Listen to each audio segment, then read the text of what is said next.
Let's talk about helping people make decisions. I see so many people every single week unable to get prospects to make an actual decision. They can talk a lot, they can spit out benefits, futures, sell the prospect, like hype up the prospect to buy, but they're unsure on how do we get them from a no or a think about it to a yes. I see so many people get lost in the state of, yeah, we'll think about it and let you know. But this is what we get paid. If we only onboard, if we only sell to people who say yes right away, I respect you, but that's not selling, that's order taking. You did a presentation, the prospect liked it, they said yes, and you took the order. There's nothing wrong with that.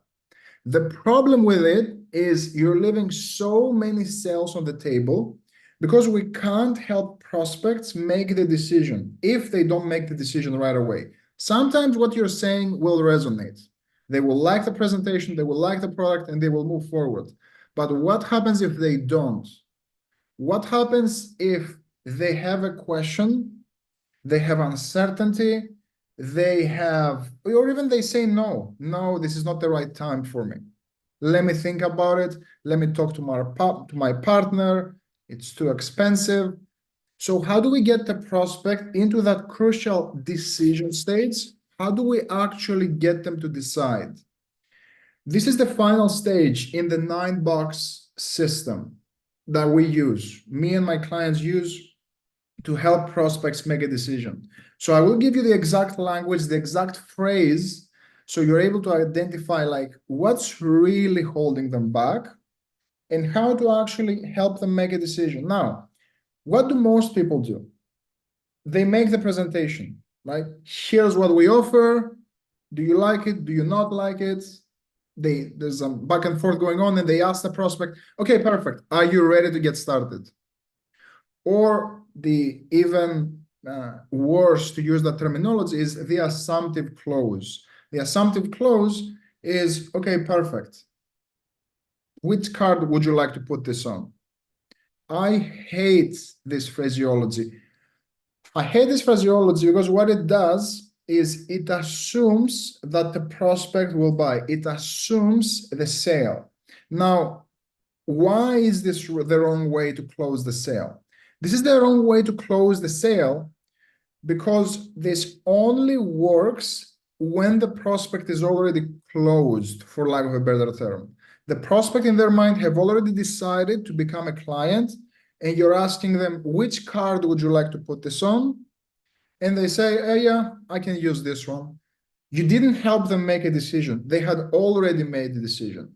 The problem with that phrase is if the prospect isn't 100% certain that they're ready to move right now, and hence 90% of them are not ready to move right now, and you have to help them make a decision.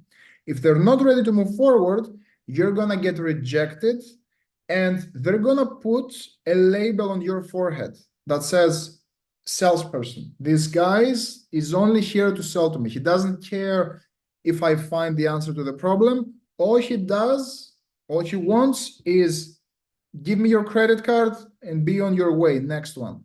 So you're making them feel like cattle. You're making them feel like a number if you use these tactics. What's the alternative? We use what we call a decision question. It's not, are you ready to get started? It's not, when would you like to have this delivered? Because I have zero data when the prospect gives me this question, when the prospect answers that question. If I ask them, okay, are you ready to get started? The scenario we're hoping for is, yes, I'm ready to get started. The other two scenarios is, well, I'm not sure, which we have uncertainty. Or the other scenario is they say no. But I don't have any data. I have no idea why they're saying what they're saying. So the language that I prefer to use, and this is what I call a decision question, is, okay, Chris, this is pretty much what I had for you when it comes to the presentation. Now, do you feel this can get you to where you want to go? Let's break this down. Why am I asking them, do you feel this will get you to where you want to go? The reason I'm asking this question is I want to see, does the solution that I put in front of them align with a problem in their mind? So is this much, did this happen in their mind that, yes, this is my solution?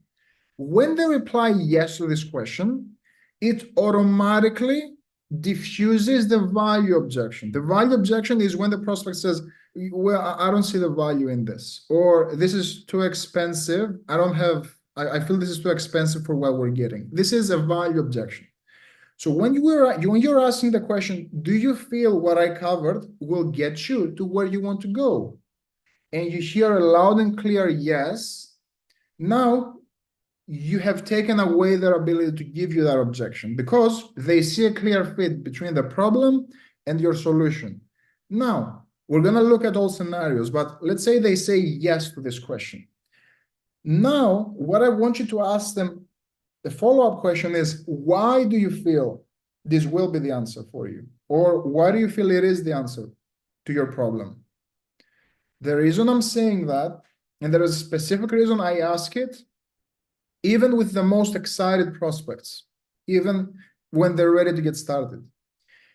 I want to give them this light push away to see if they will defend that position, the position that, yes, your solution is the answer to my problem.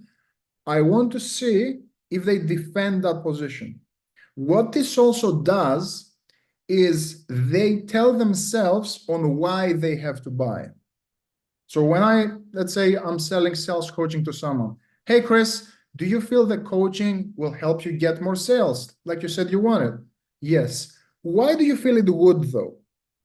Well, because I feel that you have a good sales framework, and right now I'm missing out on sales because I'm getting a lot of objections, and it will help me achieve more sales. What did the prospect do right then and there? They started selling themselves on my offer. I let them do the hard work. I don't need to convince. I don't need to persuade them. I just asked them 2 questions. So just to reiterate, Chris, do you feel this will get you to where you want to go? Again, I always want to include their goal when I'm asking that question, because that's what it's all about.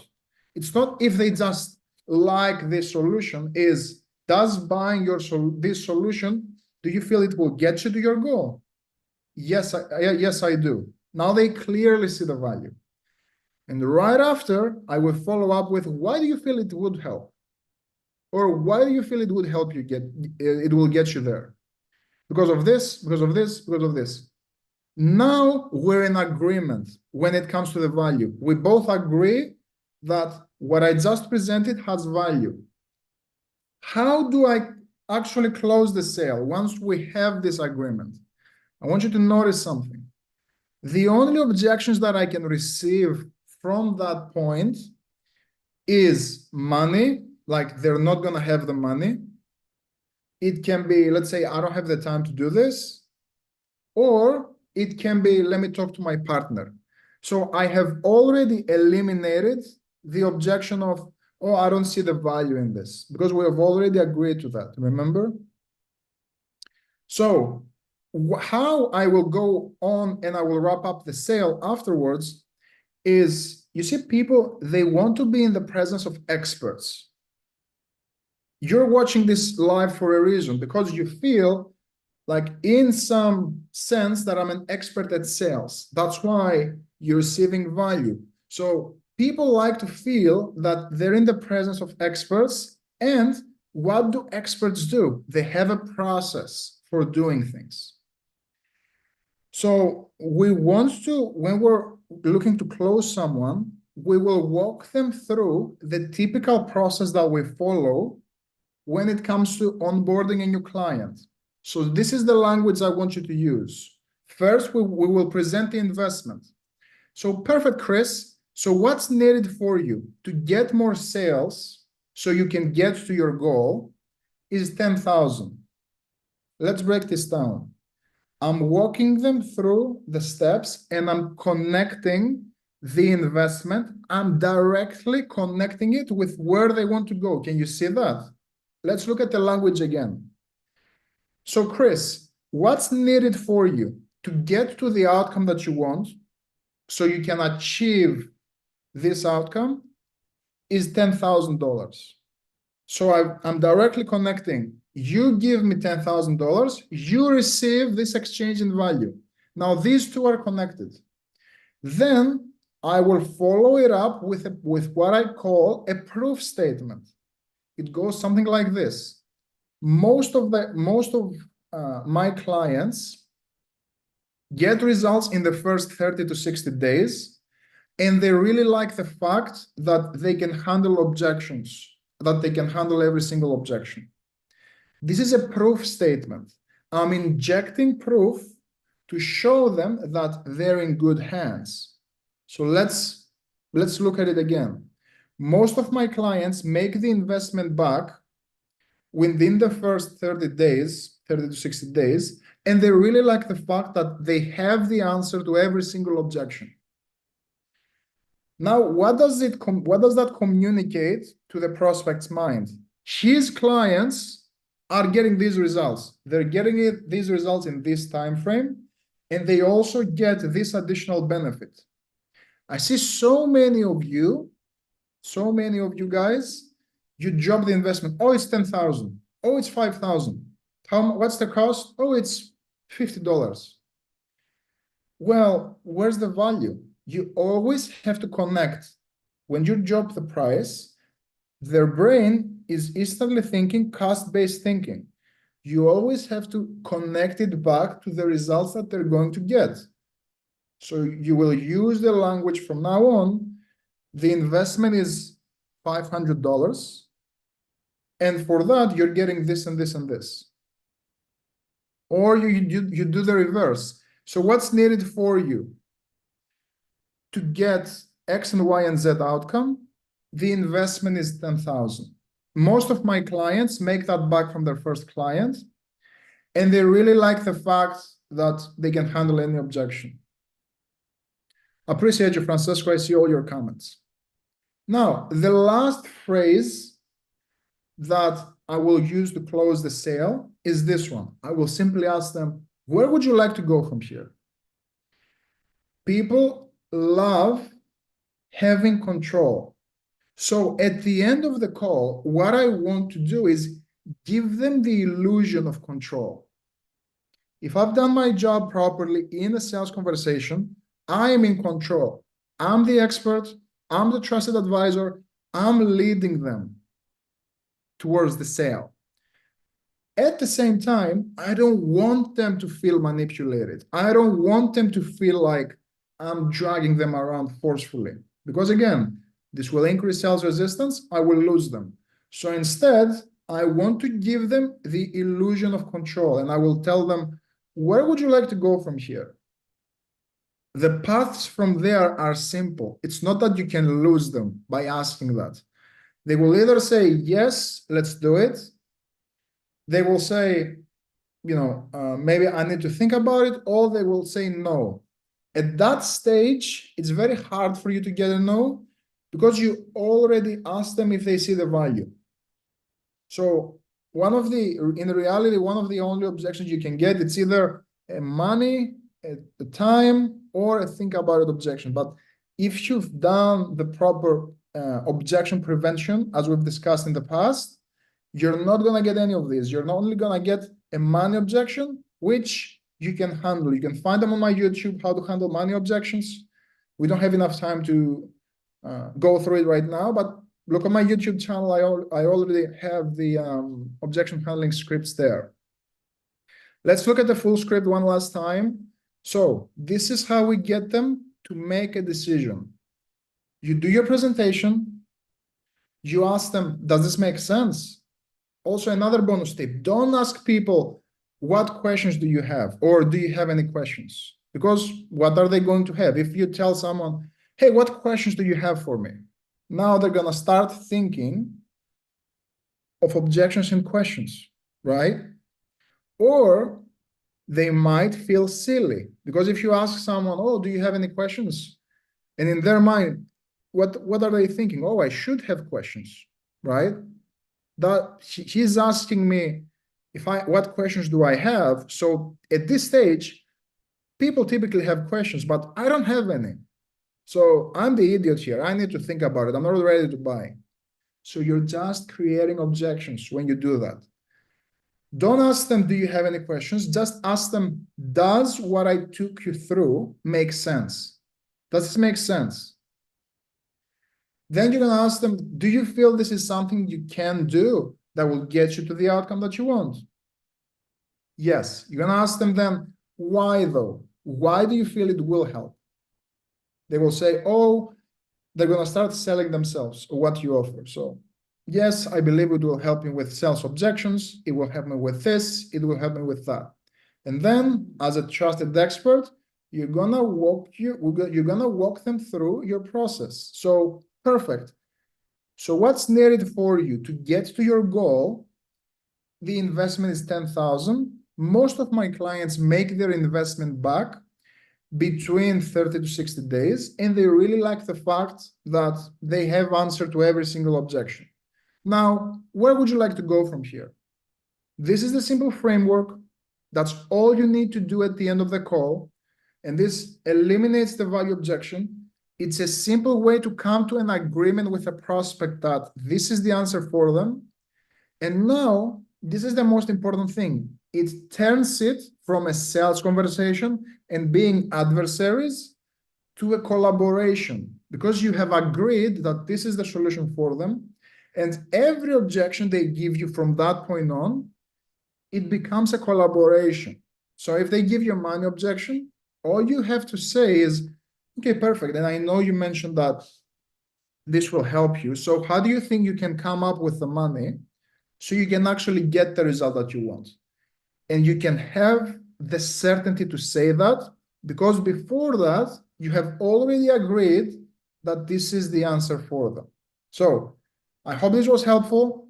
This is the decision stage that we all want to follow at the end of our presentation to get much more effortless sales and also encourage people to make the decision. There are 3 paths to take walking out of every single call, right? It's either yes, and you collect the card then and there. It's either a no, I'm not interested, I'm not buying. Or it's a clear next step. A clear next step means you've booked a call on their calendar because they need to move around some money perhaps, and they're ready to close. Think about it is not an acceptable outcome, because you're just chasing them, and we're hoping and we're praying that they come back with questions and things like that. So use the decision questions to empower your prospects to make a decision then and there. And no, and getting a no is perfectly fine, because I know that I won't waste my time chasing after that prospect. But if I'm empowering my prospects the right way, I'm either going to get a yes, again, I'm going to get a no, which is perfectly fine, or I'm going to get a clear next step. We will book an appointment for next week because they have to come up with the money so they can move forward. Again, but I'm not chasing, I'm not being needy. Instead, I'm empowering them to make a decision that supports them and their family, and we're taking it from there. It's been a pleasure. I saw a couple of people who joined, but we just wrapped up. If you have any questions, watch the live. I'm going to post it in my profile. And if you have any questions, drop them in the comments and I'll do my best to reply to them. All right. Have a good one.